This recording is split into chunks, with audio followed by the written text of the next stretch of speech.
Hey guys, hello everyone. Welcome to my channel Net JRF Preparations by Ravina. Guys, if you are new to my channel, must do subscribe my YouTube channel. Guys, आज मैं आपके लिए video लेके आई हूँ जो आपके लिए helpful हो, जो जिनका नेट JRF नहीं हो पाया है उनके लिए सबसे ज्यादा हेल्पफुल हो, ऐसी वीडियो है। सो गाइज, सबसे पहले जो भी मेरे चैनल पर न्यू है, so please do subscribe my YouTube channel. Guys, जिनका भी JRF और नेट क्लियर हो गया है उनको मेरी तरफ से बहुत बहुत कॉन्ग्रेचुलेशंस। एंड जिनका नहीं हुआ है उनके लिए मैं गाइडेंस लेकर आई हूं जिससे कि आप नेक्स्ट में JRF जरूर निकाल सकें। So guys, let's start. First of all congratulations to everyone जिनका भी JRF and NET cut off में आ गया है, मींस उनका क्लियर हो गया है, तो उनको मेरी तरफ से बहुत बहुत congratulations guys. And next thing, who didn't qualified, main video किन के लिए है जिनका क्वालिफाइड नहीं हुआ है। सो उन्हें करना क्या है मैं आपको वो बताती हूँ। जिनका भी JRF और नेट क्वालिफाई नहीं हुआ है, बहुत का लोगों का कुछ परसेंट से रह गया है, कुछ का 0.5 या कुछ बहुत ही कम परसेंटेज रह गया है, तो आई कैन अंडरस्टैंड कि कितना दुख होता है जब इतने से परसेंटेज से रह जाता है। तो गाइज, बट दुख करने से कोई फायदा नहीं है। अपन को क्या करना है, इससे भी बेस्ट करके आना है नेक्स्ट एग्जाम में। सो उसके लिए हमें क्या करना पड़ेगा, एक्स्ट्रा प्रिपरेशन करनी पड़ेगी और ज्यादा स्कोर लाना है कि जिससे हमारा कट ऑफ से भी ऊपर जाए परसेंटेज। तो हमें इस तरीके से प्रिपरेशन करनी है। सो जिनका क्वालिफाई नहीं हुआ है उनके लिए क्या है, वो अपनी रिस्पॉन्स की जो आई थी, जी मीन्स क्वेश्चन आंसर जो आए थे उसमें आंसर की से मैच करें कौन से आंसर गलत हैं, क्या क्या क्वेश्चन उनने गलत किए हैं, वो कौन सी यूनिट से रिलेट करते हैं, कौन सी यूनिट उनकी वीक है, क्या है वो इस क्वेश्चन आंसर को देखेंगे ना तो उनको पता पड़ेगा कि उनकी कौन सी यूनिट वीक है। सो आपको यही पता लगाना है कि आपकी कौन सी यूनिट सबसे ज्यादा वीक हो रही है जिसकी वजह से आपके परसेंटेज कम हो गए या नीचे आ गए या थोड़े से भी कम हो गए। सो आपको बिल्कुल मोटिवेट रहना है, अपनी होप खत्म नहीं करनी है। सो गाइज, आपको प्रैक्टिस करते रहना है। तो सबसे पहले मैं यही बोलूंगी, अपनी रिस्पॉन्स की को चेक करें जिससे कि आपको पता चल सके कि आप कहाँ कहाँ गलती हो रही है। सो आप क्या करेंगे, उसमें इंप्रूवमेंट कर सकेंगे। तो सबसे पहले तो अपनी रिस्पॉन्स की चेक करें, अपने वीक यूनिट्स नोट डाउन कर लें। जैसे हमारे रिसर्च के है ना 5 क्वेश्चन आए थे, उसमें से 4 तो हमने गलत ही करके आए हैं। तो क्या हो गया, हमारी रिसर्च बहुत वीक हो रही है। तो हमें क्या करना है, अब वो रिसर्च पर ज्यादा फोकस करना है। तो हमें उस तरीके से यूनिट्स फाइंड आउट करनी है कि हमारे सबसे कम मार्क्स किस यूनिट में खत्म हो गए या कट गए, हमारे किस यूनिट में हम इतना गलत परफॉर्मेंस कर आए हैं। तो हमें ये पता होना चाहिए, उसी बेस पर हम नेक्स्ट प्रिपरेशन कर सकते हैं। उसी से हमारी प्रिपरेशन क्या होगी, बेस्ट होगी। क्योंकि आप पहले जैसे पढ़ रहे थे, सिलेबस कवर करते जा रहे थे, अगर आप दोबारा वैसे ही पढ़ोगे तो आपकी स्ट्रेटेजी चेंज नहीं होगी, तो आपका रिजल्ट फिर से वैसा ही आने वाला है। बट अगर आप स्ट्रेटेजी चेंज करेंगे, अपने फेलियर से कुछ सीखेंगे कि आपको कैसे करना है अगली बार, तो आपके लिए बहुत ज्यादा बेनिफिशियल होगा और आप JRF क्लियर करेंगे direct. So start preparation with weak units. So सबसे मेन थिंग यही है कि आपको सबसे पहले अपनी वीक यूनिट्स को मजबूत बनाना है, जिससे कि आपके जो वीक यूनिट्स की वजह से मार्क्स कट गए हैं वो अपन के अगली बार न कटें। Solve the previous year papers को सॉल्व करना बहुत बड़ा पार्ट है प्रिपरेशन का।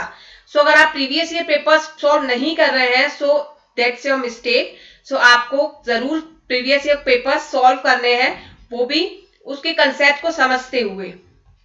Solve the MCQs test as much as you can, means ज्यादा से ज्यादा मॉक और MCQs को सॉल्व करें जिससे कि आपकी ज्यादा से ज्यादा प्रैक्टिस हो। जितना आप MCQ सॉल्व करेंगे उतना ज्यादा आप JRF के करीब आएंगे।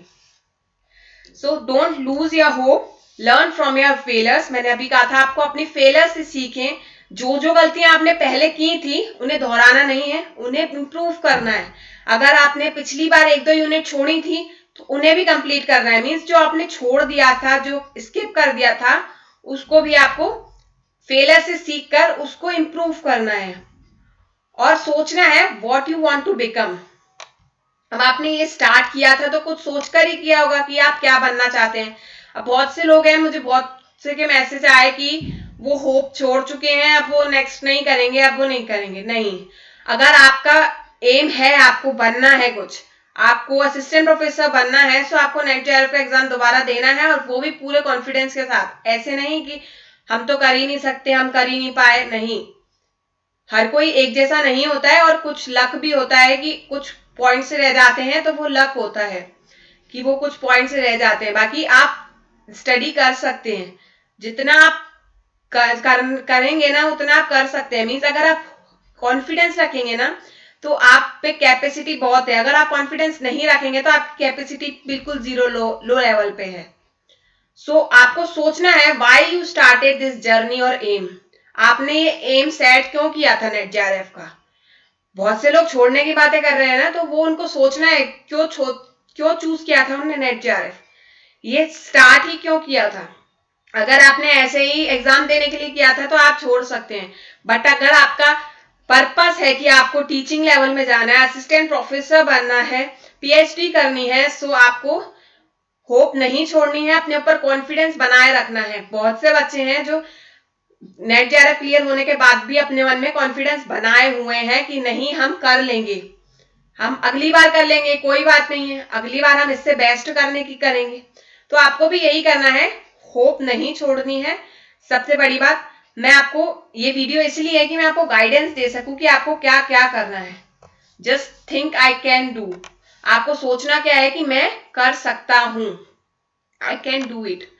So nothing is impossible if you think you can do it. अगर आप सोच लें, ठान ले कि मैं ये कर सकता हूं, so nothing is impossible, you can try. अगर आप अपने मन में कॉन्फिडेंस करोगे ना तो आपको वो सब इजी लगने लगेगा जो आपको टफ लग रहा था।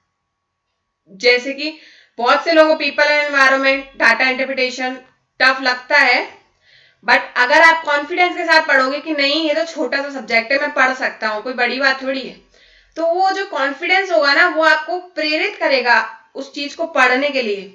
और अगर आपके अंदर कॉन्फिडेंस नहीं होगा तो आप इन्हीं टॉपिक्स को पढ़ने में बोर फील करेंगे। So what mistakes you are doing guys, ये गाइडेंस वीडियो है, सो मैं आपको ये बताऊंगी कि आप क्या मिस्टेक कर रहे हैं, क्या करना चाहिए और क्या नहीं करना चाहिए आपको। सो आप मिस्टेक्स क्या कर रहे हैं? Ignoring weak units. आप क्या कर रहे हैं? वीक यूनिट्स को इग्नोर कर रहे हैं। जैसे मेरे को एक स्टूडेंट ने बोला कि डाटा इंटरप्रिटेशन अच्छा नहीं है, तो उन्होंने तो पूरा ही छोड़ दिया था, और रीडिंग कम्प्रिहेंशन भी पूरा छोड़ दिया था। तो अगर आप ये दोनों चीजें पूरी छोड़ दोगे, आपके 20 मार्क्स तो वैसे ही गए। बचे कितने आपके? फिर कितने बचे? पूरे मार्क्स तो आपने 2 यूनिट के मार्क्स तो आपने मिस कर दिए। अब 80 मार्क्स में से आपका कोई श्योर नहीं है कि आप पूरे हर यूनिट में से पूरे क्वेश्चन सही कर लोगे, इतना नहीं हो पाता है, क्योंकि कुछ क्वेश्चन सिलेबस से आते हैं, कुछ क्वेश्चन आउट ऑफ सिलेबस भी आते हैं। सो मैं कहती हूँ कि डाटा एंट्रेशन और रीडिंग कॉम्प्रिहेंशन की प्रैक्टिस करते रहें, क्योंकि इससे आपको फ्री के 20 मार्क्स इंक्रीज हो जाते हैं। सो इग्नोरिंग टू एमसीक्यूज, बहुत से बच्चे क्या कर रहे हैं कि कंसेप्ट को समझ ले रहे हैं, थ्योरी पढ़ रहे हैं, नोट्स बना रहे हैं, नोट्स लिख रहे हैं, नोट्स रिवाइज कर रहे हैं, वो क्या सिलेबस को कंप्लीट करने में लगे हुए हैं। बट मेरा मानना ये है, सिलेबस को पूरा थ्रू आउट करने से अच्छा है आप ज्यादा से ज्यादा एमसीक्यू सॉल्व करें, जिससे कि आपकी प्रैक्टिस होगी, जिससे कि आपको पता चलेगा कि किस टाइप के एमसीक्यूज बन रहे हैं और किस तरीके से इनके आंसर देने हैं, किस तरीके से कंफ्यूजिंग क्वेश्चंस हैं। तो ये आपको सिर्फ और सिर्फ एमसीक्यू सॉल्व करने के बाद ही पता पड़ेगा। सो और क्या मिस्टेक कर रहे हैं बच्चे? Focusing on one paper. वो क्या सोच रहे हैं, हम एक पेपर में अच्छा स्कोर कर लेंगे तो हम आगे बढ़ जाएंगे। नहीं, बहुत से बच्चों के एक पेपर में बन गए, एक पेपर में, जैसे सब्जेक्ट होता है पेपर 2, तो बच्चे क्या सोच रहे हैं, पेपर 1 इतना अच्छा नहीं है, पेपर 2 पढ़ लेते हैं, पेपर 1 में कम आएंगे तो चल जाएगा। नहीं, आपको दोनों पेपर पर इक्वली ध्यान देना है। ऐसा नहीं है कि एक पेपर पर देना है, एक पेपर को स्किप कर देना है या बहुत कम ध्यान देना है। तो आपको दोनों पेपर को इक्वल लेवल पर लेके चलना है, क्योंकि आपके जो मार्क्स कैलकुलेट होंगे, परसेंटेज कैलकुलेट होंगे, वो दोनों को मिलाकर होंगे। अभी आपने रिजल्ट्स भी चेक किए होंगे परसेंटाइल के बेस पे, वो भी दोनों के पेपर 1 और पेपर 2 का परसेंटाइल था, और एवरेज निकाल के उन्होंने टोटल परसेंटाइल निकाल था। तो आपका एवरेज दोनों पेपरों में अच्छा मार्क्स होना चाहिए। आपको ऐसा नहीं है कि आप एक ही पेपर पर ध्यान दें। फॉलोइंग लॉट्स ऑफ एजुकेटर, ये मेरी थिंकिंग है कि आप बहुत सारे एजुकेटर को फॉलो कर रहे हैं। मेरा कहने का मतलब ये है कि आप अलग अलग टीचर्स को फॉलो करते हैं तो क्या है ना, उनके हर किसी का समझाने का तरीका अलग अलग होता है और मेथड भी अलग होता है, टॉपिक भी अलग होते हैं और लाइनिंग भी अलग होती है। मैं एक ही सलाह दूंगी, मैं ये नहीं कहती कि मेरे को फॉलो करो, मैं बस ये कह रही हूं कि आप 1 या 2 एजुकेटर को ही फॉलो करें और उनको ही फॉलो करें, जिससे कि आप एक लाइन पर चल पाएंगे। वरना आप कभी इनको देख लिया, कभी उनको देख लिया, कभी इन टीचर को देख लिया, तो उससे क्या है, ध्यान भटक सा जाता है और फिर हम कंफ्यूज हो जाते हैं कि कौन सा वाला टॉपिक सही है, कौन सा वाला अंडरस्टैंडिंग सही है। सो मैं कहूंगी अगर आप प्लस कोर्स भी ले चुके हैं अनअकैडमी पर, तब भी मैं कहूंगी 1 या 2 एजुकेटर को ही फॉलो करें। ज्यादा से ज्यादा मॉक टेस्ट लगाएं अनअकैडमी पर भी अगर आप प्लस पर हैं, और नहीं है तो भी फ्री में एमसीक्यूज बहुत हैं, गूगल पर भी बहुत है और अनअकैडमी पर भी फ्री में बहुत लाइव क्लासेस भी हैं। सो आप फ्री में भी क्लासेस ले सकते हैं। सो लॉट्स ऑफ एजुकेटर को फॉलो नहीं करें, 1 और 2 एजुकेटर को ही फॉलो करें। This is my thinking, so you can try it. Following different notes, जिससे कि अपन अलग अलग एजुकेटर को फॉलो करेंगे। अब एक एजुकेटर के नोट्स अलग तरीके से लिखे होंगे, उनके में थोड़ा लेंथी होगा, उनके में थोड़ा अलग लैंग्वेज यूज हुई होगी, दूसरे एजुकेटर में दूसरी लैंग्वेज यूज हुई होगी, दूसरे तरीके से उन्होंने अपनी लैंग्वेज में लिखा होगा। सो गाइस, आपको जिन एजुकेटर का सबसे ज्यादा समझ आता है उन 1-2 टीचर को फॉलो करें। बहुत सारे नोट्स की वजह से आप कंफ्यूज हो जाते हैं, जिस वजह से आप वो टॉपिक में ही कंफ्यूज हो जाते हैं, वो कंसेप्ट ही क्लियर नहीं हो पाते कभी कभी। सो व्हाट टू डू और व्हाट नॉट टू डू, आपको क्या करना है और क्या नहीं करना है, इस पर ज्यादा ध्यान देना है। डूज एंड डोंट्स, क्या करना है और क्या नहीं करना है। सबसे पहले वर्क ऑन वीक यूनिट्स। आपको दिसंबर में करना क्या है, एक शेड्यूल बनाएं जिसमें आप यूनिट्स के वाइज मीन सबसे पहले तो रिस्पॉन्स की चेक करें, उसमें से वीक यूनिट्स निकालें और वीक यूनिट्स के एमसीक्यूज प्रीवियस ईयर क्वेश्चंस में से अलग करें, जिससे कि आपकी, जैसे कि कुछ बुक्स भी हैं हरप्रीत कौर मैम की हैं, उसमें क्या है यूनिट वाइज जो प्रीवियस ईयर क्वेश्चंस दिए हैं वो बहुत अच्छे हैं, जिससे कि आपको अलग करने की जरूरत नहीं है। अलग अलग टॉपिक्स के, उसमें अलग अलग टॉपिक्स के अलग अलग दिए हुए हैं। सो मेरे लिए तो पेपर 1 की हरप्रीत कौर बुक बहुत बेस्ट है, क्योंकि उसमें अलग अलग प्रीवियस ईयर क्वेश्चंस अलग अलग यूनिट वाइज प्रोवाइड किए गए हैं। सो आप वीक यूनिट्स जो भी हैं उनके प्रीवियस ईयर क्वेश्चंस चेक करें, उसमें किस बेस पर क्वेश्चंस पूछे जाते हैं, किस पैटर्न के क्वेश्चंस पूछे जाते हैं, इस पर फोकस करें। और डाटा इंटरप्रिटेशन और रीडिंग कॉम्प्रिहेंशन करें। इसको मैं कहती हूँ कोई भी स्किप नहीं करना, आप कितने भी वीक क्यों ना हो, आप इन दोनों यूनिट को स्किप नहीं करोगे, क्योंकि आपके ये 20 मार्क्स फ्री के हैं। डाटा इंटरप्रिटेशन इतना टफ नहीं आता है जितना टफ बैंकिंग में होता है, बहुत इजी होता है। कभी कभी कुछ क्वेश्चन घुमा दिए जाते हैं तो आपको 1-2 क्वेश्चन गलत होंगे, बट अगर आप प्रैक्टिस नहीं करेंगे तो आपके 4-5 क्वेश्चन गलत होंगे, मीन्स या तो 4 या तो फुल के फुल 5 गलत हो जाएंगे अगर आपने प्रैक्टिस नहीं की। और अगर आपने प्रैक्टिस की है तो 1 या 2 गलत हो सकते हैं। मेरे भी डाटा इंटरप्रिटेशन में मैंने एग्जाम में सिर्फ 1 ही क्वेश्चन गलत हुआ था, 4 सही हुए थे, क्योंकि मैंने प्रैक्टिस की थी डाटा इंटरप्रिटेशन की। सो गाइस, तो आपको डाटा इंटरप्रिटेशन की प्रैक्टिस करनी है, रीडिंग कम्प्रिहेंशन की भी करनी है। डेली करें या वीकली करें, अभी तो आपके पास बहुत टाइम है तो आप वीकली भी करें, वीकली में 2 बार 3 बार करें। सो आपको करना क्या नहीं करना है, क्या डोंट्स है। Ignore weak topics, weak topics को इग्नोर नहीं करना है, ये डोंट्स में है इसलिए मैं डोंट लिखना भूल गई हूँ कि आपको वीक टॉपिक्स को इग्नोर नहीं करना है। जैसे कि बच्चे सोचते हैं हमारा मैथमेटिक्स अच्छा नहीं है, डाटा इंटरप्रिटेशन अच्छा नहीं है, तो हम इग्नोर मीन्स स्किप करके दूसरी यूनिट्स पर फोकस कर सकते हैं। बट आप जब दूसरी यूनिट पर फोकस करते हैं तो उस पर भी आप फुल मार्क्स नहीं गेन कर पाएंगे, इसलिए वीक यूनिट्स को भी थोड़ा थोड़ा पढ़ते रहें, जिनसे अभी तो मैं कहूंगी अभी आपके पास बहुत टाइम है तो वीक यूनिट्स पर ही सबसे ज्यादा फोकस करें, स्टार्ट ही उसी से करें वीक यूनिट से, और धीरे धीरे आपकी वो वीक यूनिट्स आपकी फेवरेट यूनिट बन जाएंगी। So don't focus on only separate paper, means एक सेपरेट पेपर पर फोकस नहीं करें, आपको दोनों पेपर को साथ में लेकर चलना है, साथ में पढ़ना है। आप भले अभी तो डे में आप भले 1 या 2 घंटा दें, दोनों को बराबर, या पेपर 2 को थोड़ा ज्यादा दें, पेपर 1 को कम दें, क्योंकि पेपर 2 थोड़ा लेंदी है सबका सब्जेक्ट वाइज। सो आपको एक पेपर की तैयारी नहीं करनी है, दोनों पेपर को इक्वल लेवल पर लेकर चलना है। सो अब आपको पढ़ना कैसे है, आपको टाइम देना पड़ेगा। अगर आप वर्किंग वूमेन हैं या वर्क जॉब वगैरह करते हैं बॉयज, सो आपको क्या करना है, अपने बेस पर, अपने टाइमिंग वाइज, अपने फ्री टाइम वाइज आपको अपना टाइम डिवाइड करना है कि आप किस टाइम पे पढ़ेंगे।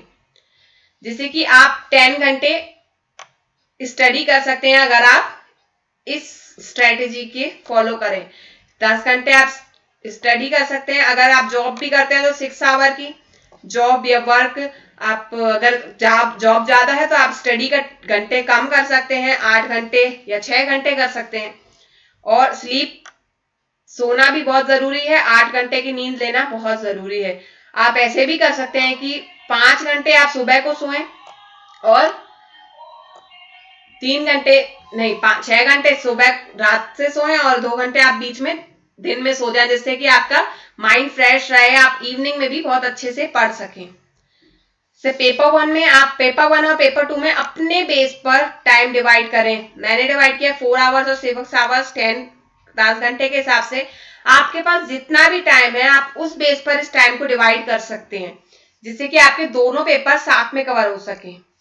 पेपर 1 और पेपर 2 का क्या करना है, आपको 2 आवर्स रिवीजन करना है, 2 आवर्स प्रीवियस ईयर क्वेश्चंस। ये रिवीजन है, बट आपको क्या करना है, कॉन्सेप्ट पढ़ना है इस टाइम पर।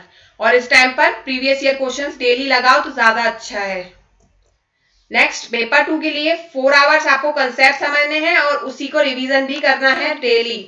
जितना जितना रोज पढ़ते जाओ उतना उतना रिवाइज भी करते जाओ, जिससे कि आपकी प्रैक्टिस होती रहे। और ये प्रीवियस ईयर क्वेश्चन के लिए डेली टाइम निकालें। What will be the strategy?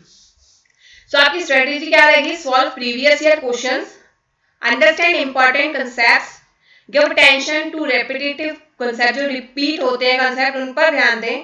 Daily solve 1 paper of paper 1 and paper 2। एक पेपर पेपर 1 का और एक पेपर पेपर 2 का डेली सॉल्व करने की कोशिश करें। रिवीजन ऑफ कंप्लीटेड सिलेबस का रिवीजन करें। सो गाइज, मेरा टेलीग्राम पर चैनल है NET JRF preparations by Raveena. Guys, you can join that channel. वहां ग्रुप में बहुत सारे पीडीएफ और क्विजेस प्रोवाइड होते हैं, सो आप प्लीज ज्वाइन करें। And thank you so much guys for listening me. Thank you so much. अगर आपको मेरा वीडियो पसंद आया तो सब्सक्राइब और लाइक एंड शेयर जरूर करना। Thank you.